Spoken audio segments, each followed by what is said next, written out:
Moms and dads, boys and girls, we welcome you to the Common Colt Podcast. My name's Josh Hudgens, and with me is my co-host, Dan Hertzler. How's it going, Dan? Hey, winner, baby. Let's go. What a great game, man. What a great game, start to finish. Well, maybe not the start, but the finish was awesome. Well, it's a great day to be a Colts fan. It is. And if you haven't heard of the Common Colt Podcast before, we're just Colts fans, and we try to tell it how it is. And this game's got me feeling a kind of full a little bit, actually. You know, like you go to Thanksgiving dinner and you hang out with the family, and then that night you go turn on some Thursday night football, and your stomach's a little tight, and you got to, unbutton the pants. I'm full because the last few weeks I've been pretty hard on this Colts team, saying, they're probably not going to get this fixed. They're void of talent. They're this, they're that, and they just don't got it. Well, today they looked like they had it. Matt Ryan was throwing that rock around the field. The receivers, Pittman, Pierce, Jelani Woods, the rookies were making plays.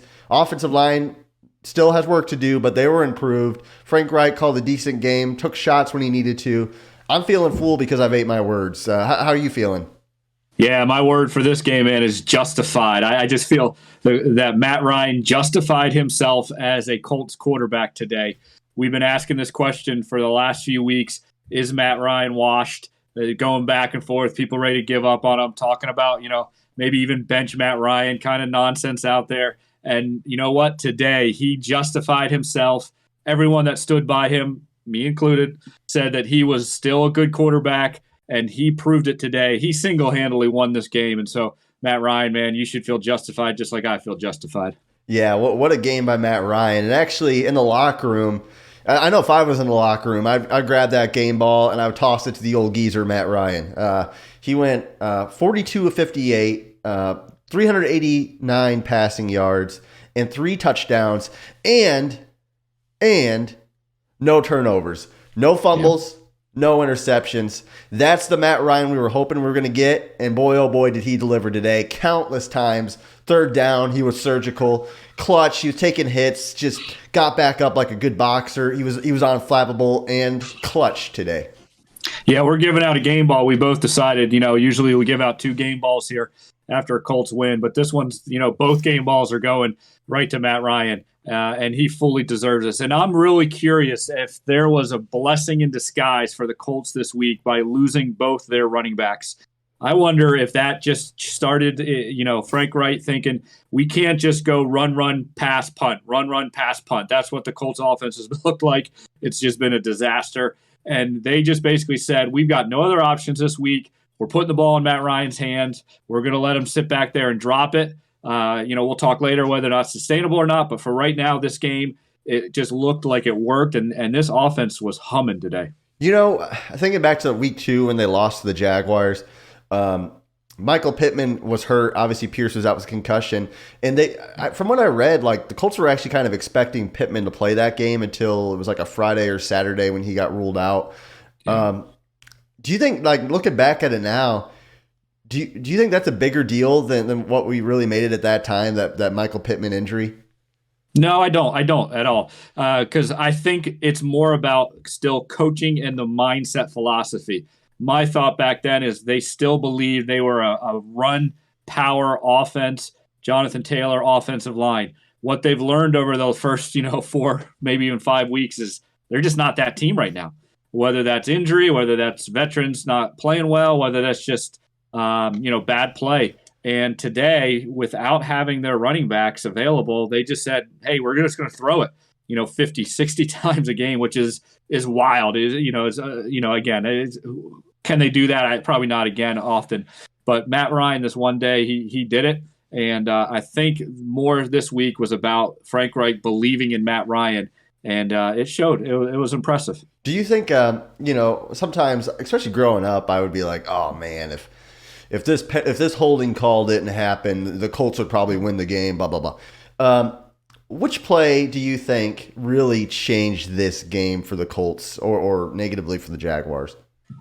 Yeah, I think there's a few big ones. There's a little bit of a sequence in the second quarter where they were driving in the red zone. They throw the screen. They get a fumble. Colts, jumped on it, but it set them back. And then, I think it was about 2 plays later, there was a PI that gave the Colts a first down. They scored a touchdown. Right after that, they kick back to the Jaguars. Jaguars go 3-and-out. There was a sack in the play. Good play by the defense. Colts get the ball back, march down right before half. They kick a field goal. They were looking out of it. You know, we were texting back and forth a little bit. You know, I was about ready to say I think the dam's about ready to break open after that long run by the Jags. They're down 14-3. That's a 10-point swing right there with that PI. Maybe they get a field goal there, maybe not, but at least you know they get a touchdown, they get that field goal. I think that whole sequence was huge. I know you wanted to talk more about different maybe offensive pass interference not called. Yeah, second half, Jelani Woods. Boy, he's a red zone threat, man. That guy's big. Matt Ryan to tight end. He had Tony Gonzalez. He had Kyle Pitts in Atlanta. Oh, man. Jelani Woods, big frame guy, throws this ball up, catches a touchdown. But a lot of the Jags were calling for a pass interference there, a push off. And it may be tic-tacky. Maybe they could have called it if they wanted to. The refs could have. But the way I look at it is if you get the flag there, the Colts have a unique way of putting themselves in messes or in traffic jams or in jams offensively. Yeah. And they're awful at getting out of those jams. Like you think of like Mahomes on the Chiefs who can run around and make plays on 3rd and long. The Colts just aren't like, you might as well just kick it on 3rd down because you're probably going to turn it over. So they avoided the flag there. They got a touchdown, and that was a huge second half touchdown. And that really kept the momentum going, I think, for this team.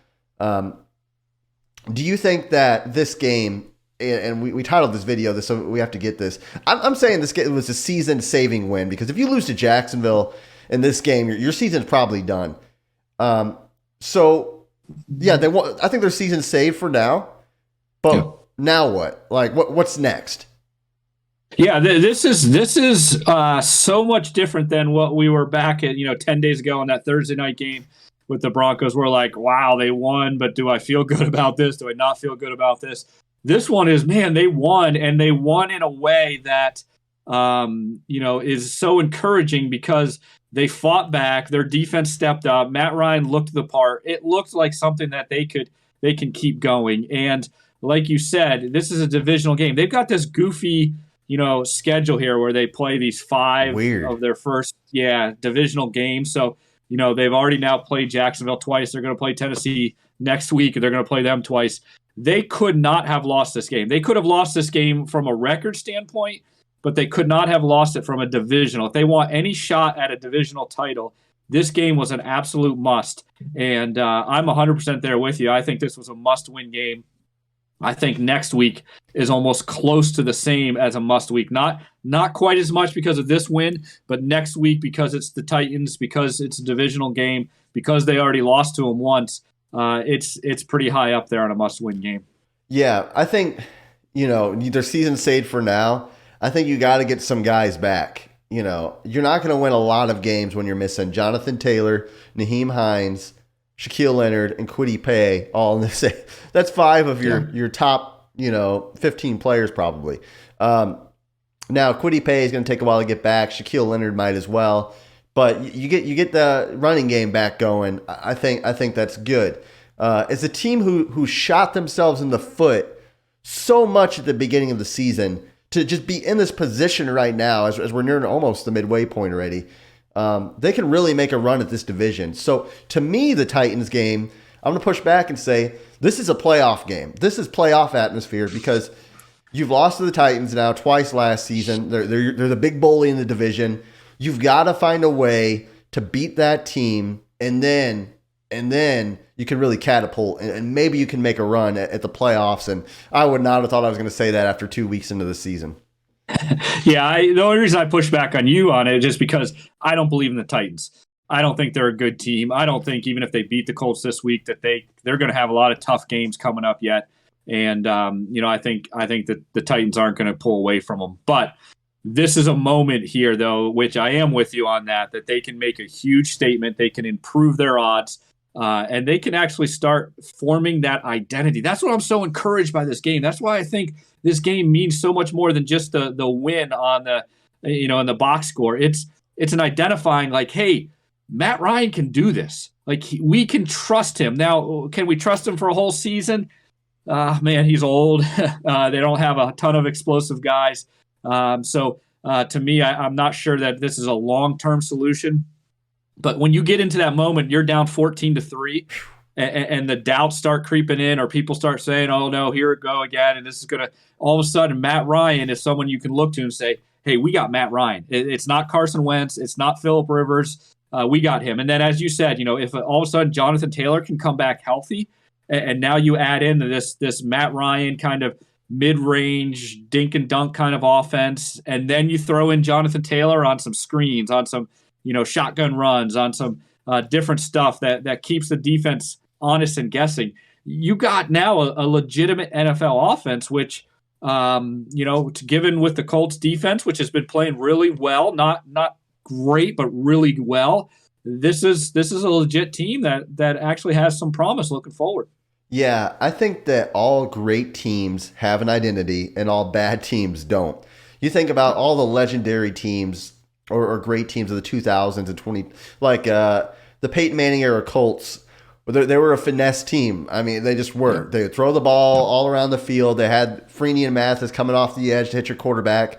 They weren't going to stop their run. They were going to be okay at running the ball, but they were going to throw it across the yard. That was their identity. You just knew what you were going to get. You think about the Steelers, some of those great Steelers teams that the Colts struggled against early in the 2000s. They were going to run the ball. They're going to play great defense. They're going to send some pressure packages. That's who they were. At the beginning of the season, the Colts were trying to be a physical team and hand it off into 8-man boxes, and it just wasn't working. So I think that their identity is going to be balance. Your offensive line isn't as good as what you thought it would be. Matt Ryan has proved to be probably, if he could play like how he did today, probably just about what we expected or even better.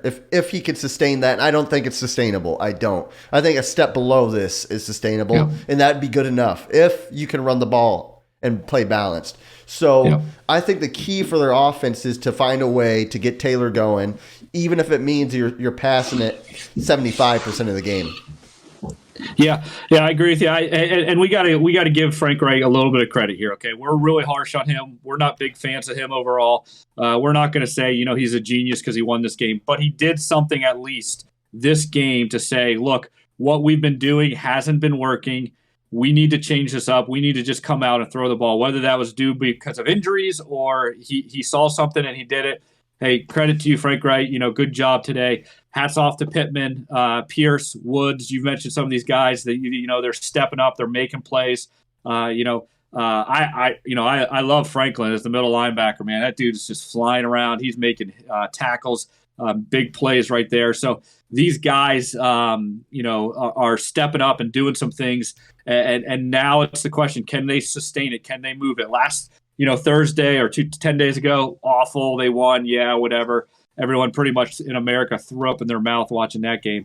But this week, they did what they needed to do. They looked like a real NFL team, and I'm super encouraged. To me, the question is, and here's the question, Josh, I want to ask you: can they sustain the offense, or do you see reverting back maybe? I think they can sustain the points. They can't sustain the style. You don't see Matt Ryan able to drop back and throw 60 passes a game. I don't think anybody could, just about. Not behind. Yeah. This guy's mid to late 30s. He's not getting any younger. And some of those hits he was taking, I mean, he was getting up and he's wincing and he's like, you cannot sustain that. That's why getting Jonathan Taylor back and healthy is so critical, I think. So your thought is if Taylor doesn't come back, they can't make the playoffs? No, I don't think you can. Okay.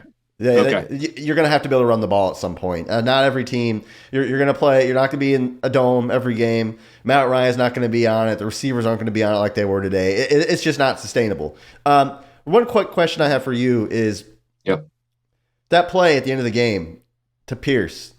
Did you like that call or no? I hate it, in those situations. But here's why I think it wasn't as bad as other plays. I hate the third and short, and we just throw it 60 yards because everyone's pressing us and we try to beat the guy. But in that situation, what Matt Ryan couldn't do was take a sack. He couldn't lose another yard. They were in field goal range. It was going to be a long kick, but they were in field goal range. He couldn't lose a yard. So at that point, you just throw it up as far as you can, and either your receiver catches it or no one catches it. And that's exactly what he did. You know what? I don't think they were playing to gain yards that time. I think they were playing to say, we just don't want to lose any more yards. They had the play right before that where, I don't know who, one of their offensive linemen stepped on his foot. He lost some yards there. So they were looking to say, all right, we're in range. It's a long kick. We'll settle for a field goal if we have to, but hey, why not take a shot deep? So in that moment, I'm okay with that one. Just a beautiful throw. I mean, what a throw. You look at that throw again, it was just right on the money. As I said, no one else could catch it except for Pierce. Pierce ran all the way through it, makes the catch. And, what a better way to win than not put your faith in a kicker, but to walk off basically on a touchdown like that.